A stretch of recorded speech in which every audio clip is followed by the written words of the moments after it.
Hello दोस्तों, welcome to my channel. और आज की वीडियो से चैप्टर नंबर 5 शुरू करने जा रहे हैं। ऑपरेटिंग सिस्टम का पूरा कोर्स शुरू करेंगे और चैप्टर वाइज हम देखते जाएंगे। आज की वीडियो में चैप्टर 1 करेंगे इंट्रोडक्शन, और 2 वीडियोस होंगी इंट्रोडक्शन की। और आप इंट्रोडक्शन के अंदर आपको बेसिकली आइडिया हो जाएगा पूरा ऑपरेटिंग सिस्टम का जो कोर्स है उसके अंदर हम क्या पढ़ेंगे। तो आप ज़रूर देखिएगा और वीडियो को लाइक करें, शेयर करें, चैनल को सब्सक्राइब करें अगर आपने नहीं किया है। तो प्लेलिस्ट आपको लिंक डिस्क्रिप्शन में मिल जाएगी, आप ज़रूर उसको बुक मार्क करें, चैनल को सब्सक्राइब जरूर करें।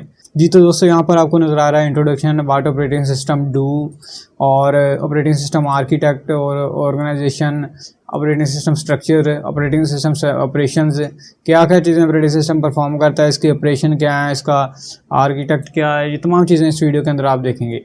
तो ये वाली चीज़ें आप इस वीडियो के अंदर देखेंगे। और इसके बाद ये जो प्रोसेस मैनेजर, ये तमाम चीज़ें जो हैं, मेमोरी मैनेजमेंट, स्टोरेज मैनेजमेंट, ये तमाम ऑपरेशन जो हैं वो ऑपरेटिंग सिस्टम परफॉर्म करता है। ये दूसरी वीडियो में मैं आपको बताऊंगा। और इंट्रोडक्शन की 2 वीडियो होंगी, आज की वीडियो में हम ये वाली तमाम चीज़ें दिखेंगे। जी तो दोस्तों, यहाँ पर इस कोर्स का ऑब्जेक्टिव ये है कि आपने बेसिक कंप्यूटर सिस्टम की जो अंडरस्टैंडिंग है वो उसके, और आप मेजर कंपोनेंट्स जो हैं ऑपरेटिंग सिस्टम के वो आप अंडरस्टैंड कर सकें। और उसके बाद डिफरेंट कंप्यूटिंग एनवायरनमेंट्स जो होते हैं उसके आप अंडरस्टैंड कर सकें। तो ऑपरेटिंग सिस्टम क्या होता है, बेसिकली इसकी डेफिनेशन क्या है। A program that acts as intermediately between a user of a computer and computer hardware. यहाँ पर यानी कि हमारे पास एक कंप्यूटर है जो आपको नज़र आ रहा है, हार्डवेयर, और उसके बाद जो हार्डवेयर है वो उसके अंदर कंप्यूटर जो आप चलाते हैं उसके अंदर कोई ना कोई सॉफ्टवेयर भी मौजूद होता है। तो जो सॉफ्टवेयर आप चलाते हैं उसके अंदर जो, जैसा कि माइक्रोसॉफ्ट वर्ड है आपके पास, MS वर्ड जिसको हम बोलते हैं, तो माइक्रोसॉफ्ट वर्ड के अंदर आप कोई भी डॉक्यूमेंट वगैरह लिखते हैं तो वो तमाम चीज़ें जो हैं वो सॉफ्टवेयर के अंदर आप लिखते हैं। तो जो सॉफ्टवेयर होता है वो आपका डायरेक्टली हार्डवेयर के साथ इंटरेक्ट नहीं कर सकता है, यानी कि सॉफ्टवेयर को डायरेक्टली जो भी लिखा है वो हार्डवेयर पे 01 के फॉर्म में जो आया आपका कंप्यूटर चलता है, तो वो डायरेक्ट उसको नहीं बता सकता है। तो इसके दरमियान में एक हमारे पास होगा एक ऐसा सॉफ्टवेयर जिसको हम बोलते हैं operating system. Operating system software होता है जो कि इंटरमीडिएट हार्डवेयर और सॉफ्टवेयर के दरमियान एक्ट करता है, यानी कि ये दरमियान वाला बंदा जो है वो आपको नज़र आता है। जैसे कि अगर आपने फॉर एग्जांपल अगर आप पाकिस्तानी या इंडियन है तो आपको हिंदी या उर्दू आती होगी, तो आप पाकिस्तानी या इंडियन जो हैं तो हिंदी आपको आती है। लेकिन अगर आपके पास दूसरा बंदा चाइना का है तो उसको तो आती है चाइनीज़।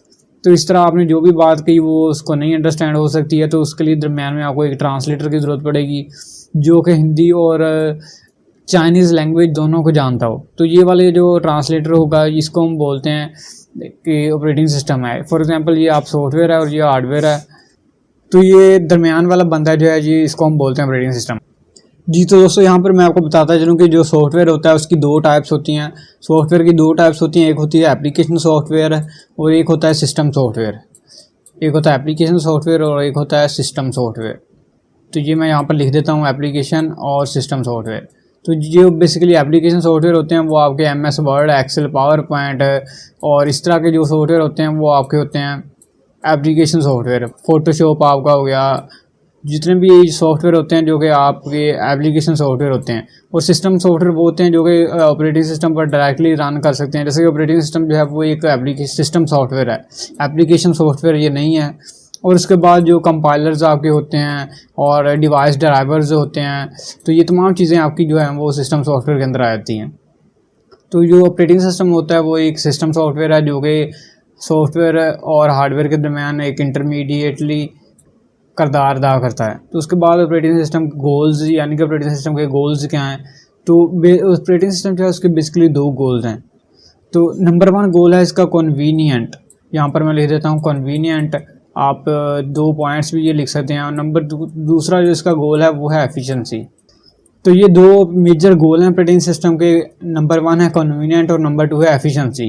कन्वीनियंट का मतलब ये है कि आप ऑपरेटिंग सिस्टम आपने चलाया होगा बेसिकली विंडोज़, तो आप देखते हैं अगर कोई भी आपके 2 GB रैम है चाहे 4 GB रैम है, तो आपका ऑपरेटिंग सिस्टम जो है वो ऑटोमेटिकली इसको मैनेज कर लेता है। यानी कि वो आपके जितने भी आप प्रोग्राम है वो ये नहीं कहता कि मुझे जो है वो थोड़ी रैम क्यों है, ये मतलब वो जितनी भी मेमोरी वो ऑटोमेटिकली मैनेज कर लेता है। तो इसका मतलब है कि वो कन्वीनियंट प्रोवाइड कर रहा है। अगर आप कोई भी सॉफ्टवेयर रन करते हैं तो आपसे ये नहीं पूछता कि इसको इतनी मेमोरी देनी है, इस सॉफ्टवेयर को जो है इतनी मेमोरी देनी है आपने, और फिर आप इसको चला सकते हैं। तो वो काम तमाम चीज़ें वो खुद ब खुद मैनेज करता है।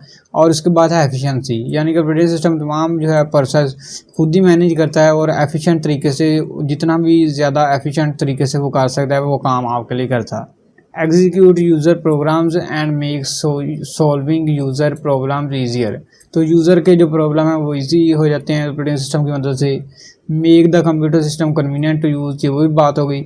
Use the computer hardware in efficient manner, और हार्डवेयर को आप एफिशिएंट तरीके से भी यूज़ कर सकते हैं ऑपरेटिंग सिस्टम के थ्रू। तो ऑपरेटिंग सिस्टम का हम स्ट्रक्चर देखते हैं कि ऑपरेटिंग सिस्टम किस तरह का स्ट्रक्चर होता है। तो बेसिकली ऑपरेटिंग सिस्टम के अंदर हार्डवेयर होता है, ऑपरेटिंग सिस्टम खुद होता है, और एप्लीकेशन प्रोग्राम होते हैं और यूज़र्स होते हैं। तो हार्डवेयर क्या होता है, बेसिकली वो जो आपकी हार्डवेयर डिवाइसेस, मेमोरी, सीपीयू, ये तमाम चीज़ें आपकी हार्डवेयर हैं, ये तो आपको पता होगा। उसके बाद ऑपरेटिंग सिस्टम में होता है खुद, तो ये हमारा हार्डवेयर हो गया। उसके बाद ऑपरेटिंग सिस्टम जो होता है control and coordinates use of hardware among various application end users.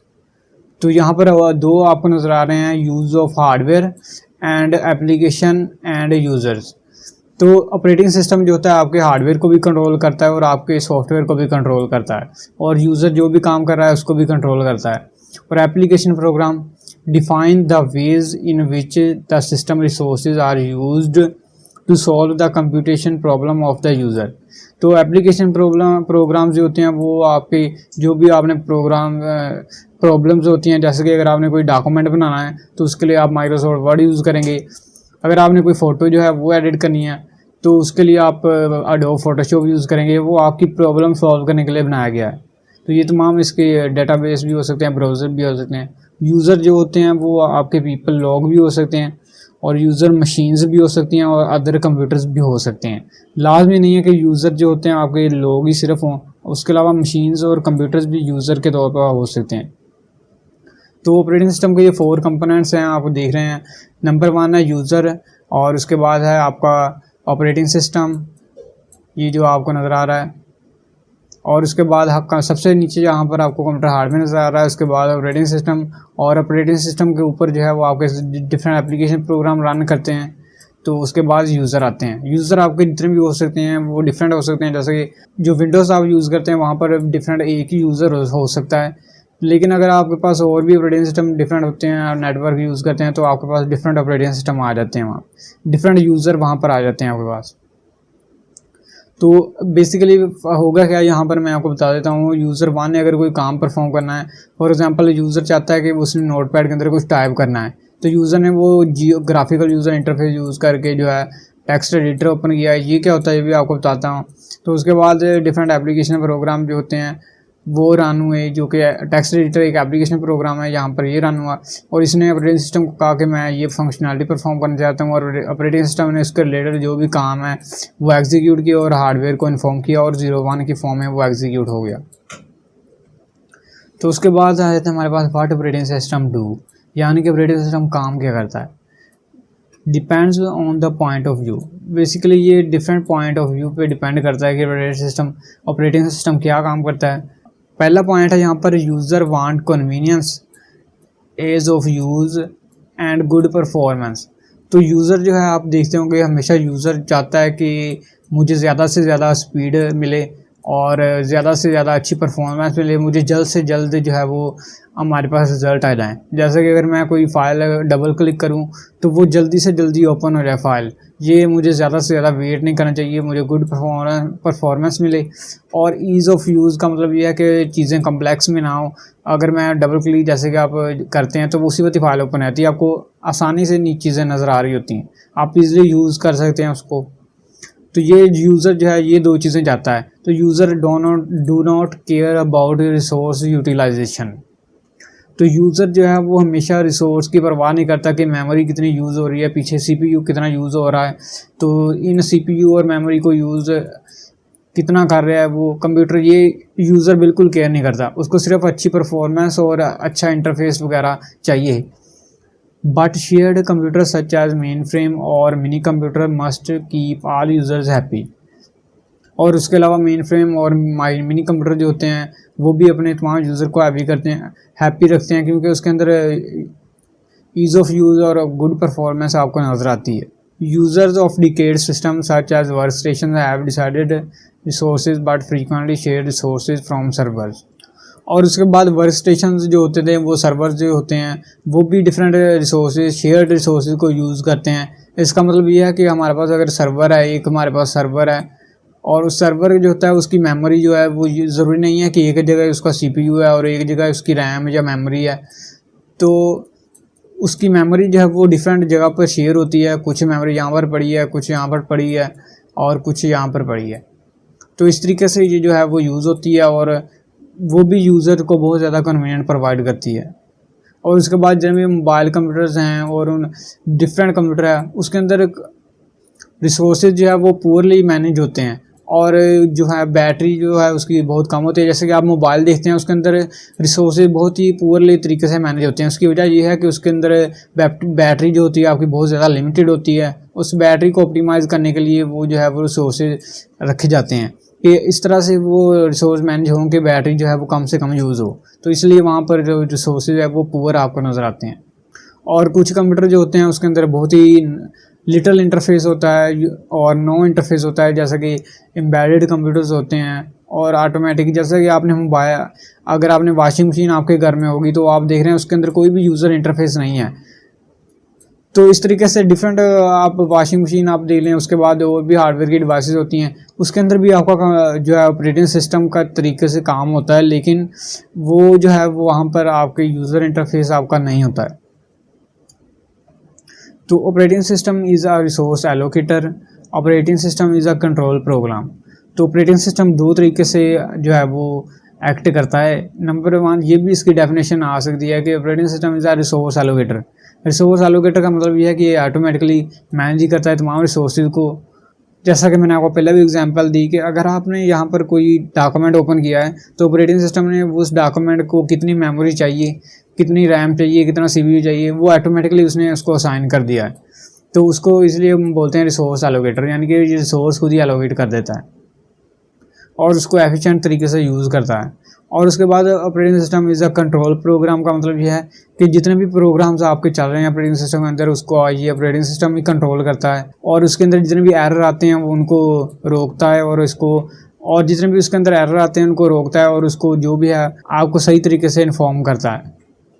No universally accepted definition, यानी कि ऑपरेटिंग सिस्टम आपको हर तरीके से हर जगह पर ही नज़र आएगा।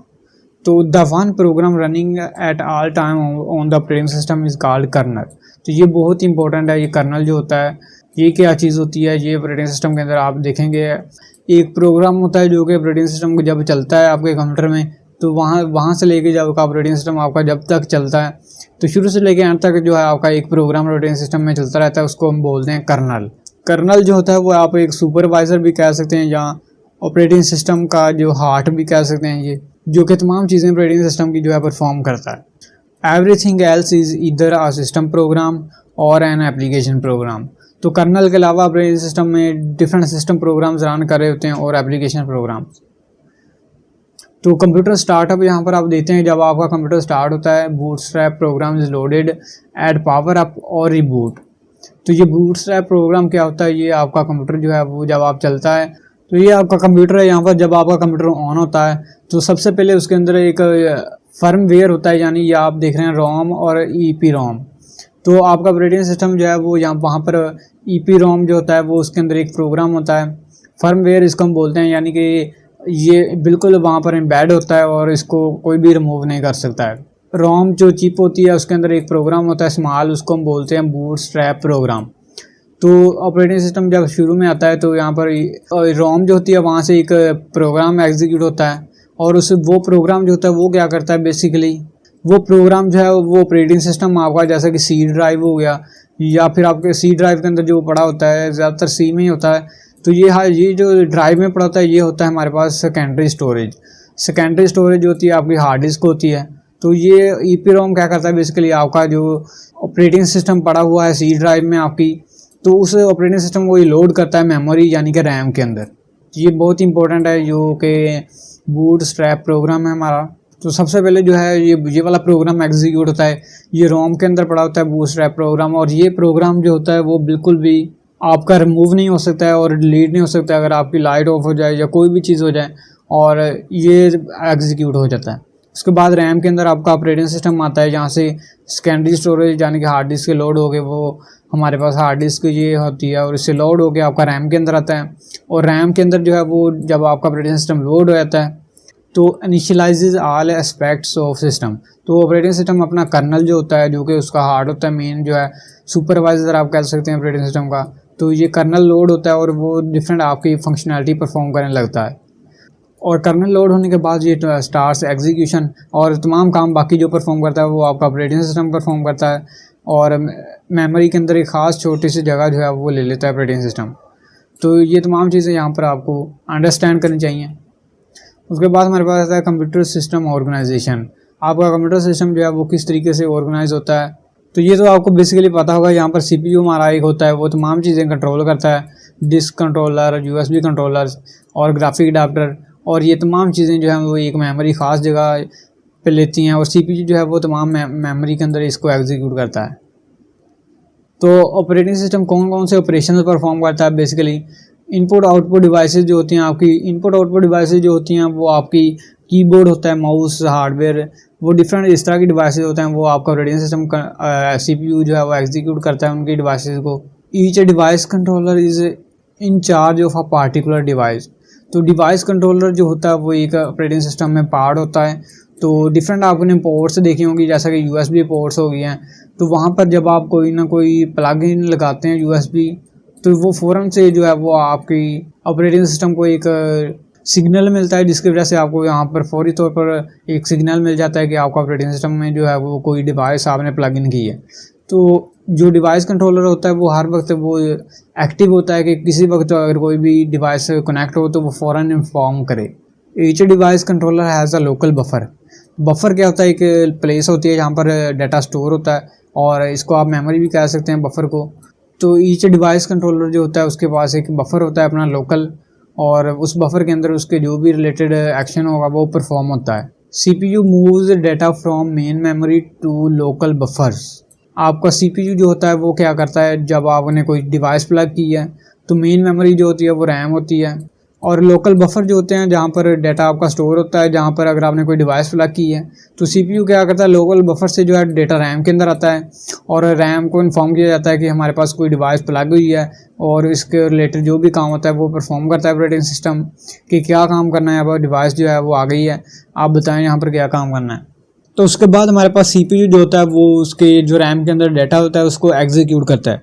इस तरीके से इनपुट ऑपरेशन परफॉर्म होता है। और अगर CPU ने कोई आउटपुट ऑपरेशन यानी कि कोई अगर फॉर एग्जांपल मॉनिटर पे कुछ डिस्प्ले कराना है तो CPU ने रैम को हदायत देनी है और रैम ने उस लोकल बफर को जो है वो हदायत देनी है। तो इस तरीके से उस लोकल बफर ने उस पोर्ट के अंदर जो भी कनेक्ट है वो उसको कह के वहाँ पर डिस्प्ले करा देना।